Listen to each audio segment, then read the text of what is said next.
fighting for family. A tragic shooting leaves one woman dead. Now her loved ones are keeping her name alive. Y'all, my transition was so epic it was a surprise to me, but a surprise to y'all. It's something I always wanted to do, and now I'm happy enough to embrace it. It took a lot for me to get here in a couple years, but hey, I did. I'm proud of my life in so many ways. It just shocks me when I look back, like, I was that dude, now that girl. But yeah, moral of the story, love your life. The day before her life was taken, Kelsey Elem posted a message of pure joy. It wasn't just a status update. It was a victory lap for a lifetime of becoming who she was meant to be. This post was a declaration, a triumph. And just hours later, it became her unintentional eulogy. Have you ever felt that moment of absolute peace? The quiet confidence of finally being yourself, of standing in your own truth?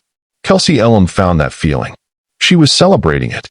And then, her life was brutally ripped away. This is the central question of our story. How did a life so full of light get extinguished so violently? Before we get into this, take a second to hit that like button and subscribe to Unseen True Crime Stories if you haven't already. It helps us bring these vital stories to light. Now, let's go back to the beginning. Born in Atlanta, Georgia, on November 5, 1999, Kelsey Elem didn't stay still for long. Her family eventually made their way to St. Louis, Missouri, where Kelsey attended East St. Louis High School and later, for a time, Duke University. From a very young age, she was a person of incredible drive. While many of her peers were still figuring things out, Kelsey was already building her own world. By 18, she had 2 jobs, her own car, and her own apartment. This wasn't luck. It was a relentless work ethic. She started in retail, at Hollister, but quickly moved up, managing a McDonald's restaurant. Her goals were always bigger. She began training to become a medical assistant, a career path that required both care and precision. Every step of her journey showed a young woman determined to build a life on her own terms, a life of stability and purpose. She worked, she saved, she planned. She did everything right. But as Kelsey built this life for herself, she also began building a relationship with a man named Martino Lewis. And that relationship would become the epicenter of a downfall no one could have seen coming. To the world, Kelsey Elem was a person of ambition and hard work. But to her family and friends, she was so much more. She was a source of immeasurable joy. Her sister, Zaire Moton, described her simply as my world, my best friend, a person who could light up the room with her outspoken, funny personality. Her mother, Calvinita Brock, just called her a light. This light extended far beyond her inner circle. Kelsey was a consistent friend to anyone she met, a tireless advocate for her community, and a person whose generosity was spontaneous and unconditional. Her family recalled how she'd take the shoes off her own feet to give to someone in need. Every time they drove past a homeless person, she'd hand them $1 and ask, "You hungry?" What kind of person gives away the shoes on their feet to a stranger? A person who understood empathy in its purest form. A person who saw the needs of others as greater than her own. This was Kelsey. This was the light she radiated to everyone she met.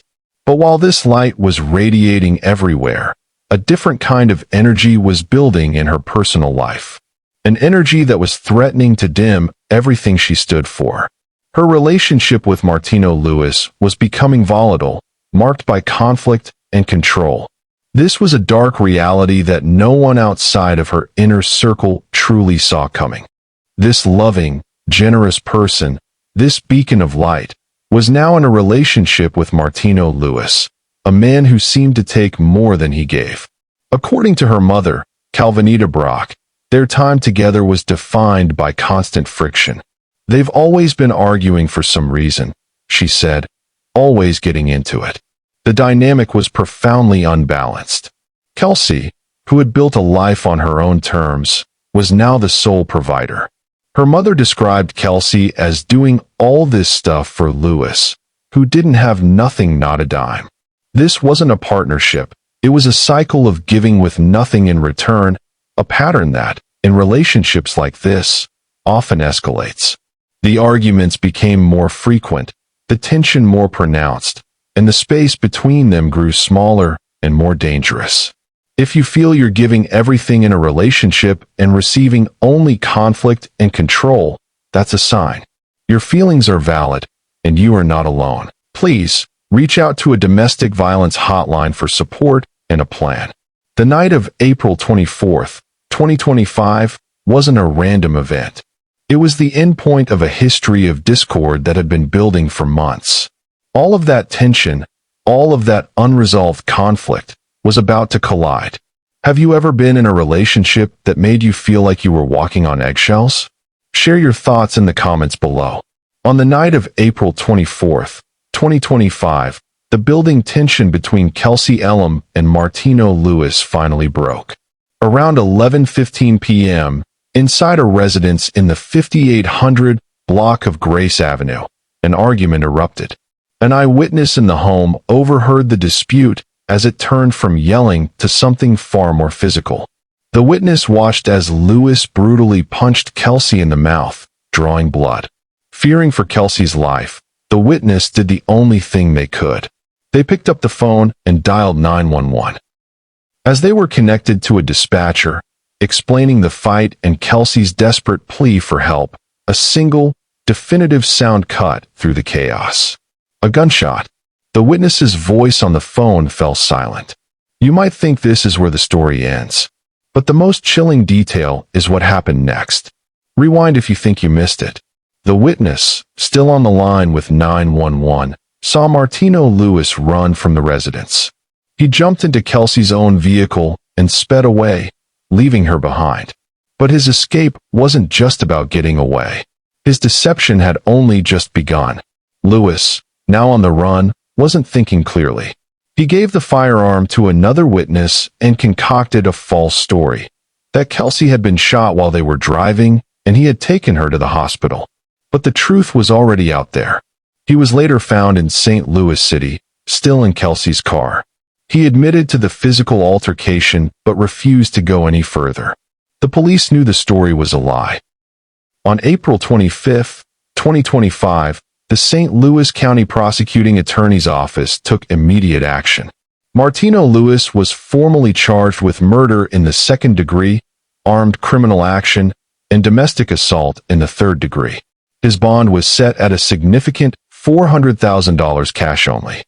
Good evening. I'm Robert Townsend. Tonight, a man is in jail after being charged in a deadly domestic disturbance in Afton. He's accused of killing a woman police say he was dating. New tonight, 5 on Your Side's Annie Kroll spoke with the victim's family about the legacy they know she's already leaving behind.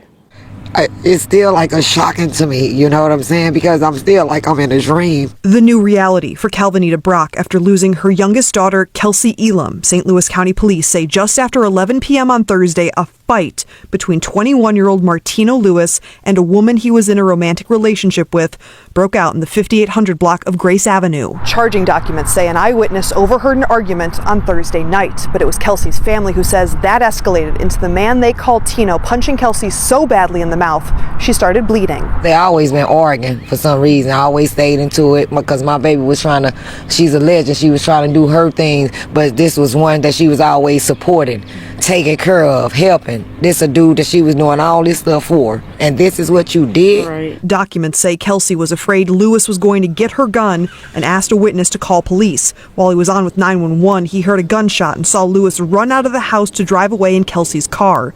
Less than 48 hours later, Brock, who said the two were close friends, had to clean out the home her daughter was killed in. All that blood and brains and whatever that's in her room, that was bow. There wasn't nothing about drop on the floor.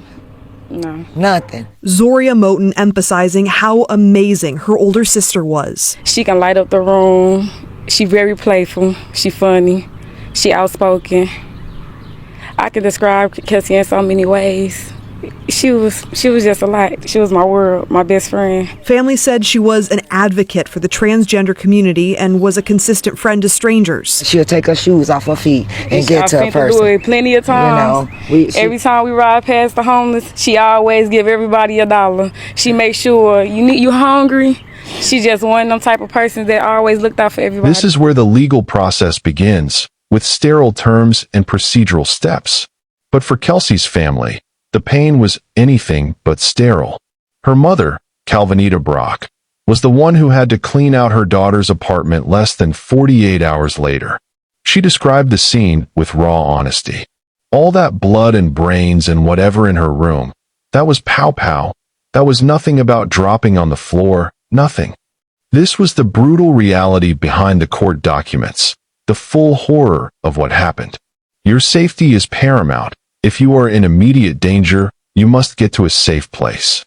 Have a go bag ready with essentials, and have a trusted friend or family member on standby. My son got killed in 2018 and Kelsey never left my side. So that's why I'm trying to do everything I can to help, because I know how I feel and I know what she's going through right now. Your life is worth more than any argument.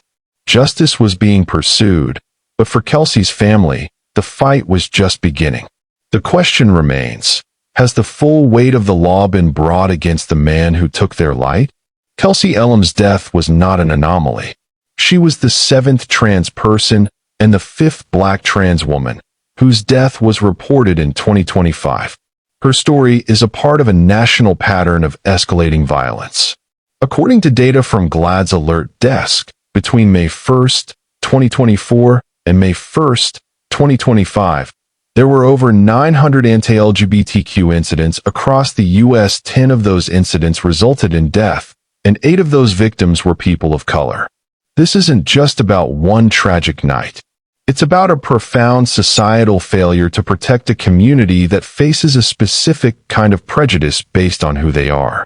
The brutal act of domestic violence that took her life speaks to a deeper problem, that even in the most intimate relationships, trans individuals, particularly black trans women, are at a heightened risk. Her final Facebook post, written just hours before her death, wasn't just a proud declaration. It was her final act of power. In a life cut short by someone who should have treated her with respect, her words reclaim her story. They ensure that her narrative is not one of victimization, but one of authenticity, courage, and a life lived with immense pride. Kelsey's story is a reminder that living authentically takes immense courage. Her last words were not a goodbye, but a proud declaration of who she was. By sharing her story, we make sure her light continues to shine. If this story impacted you, kindly like, comment, share, and subscribe so we can continue to amplify these crucial voices and fight for a world where everyone can live their truth without fear. Our hearts ache for Kelsey's family. Words feel inadequate, but please know you are held in deepest sympathy and prayers. May you find strength and comfort in the memories of Kelsey. Thank you for watching, for your attention, and for joining us on this journey of reflection.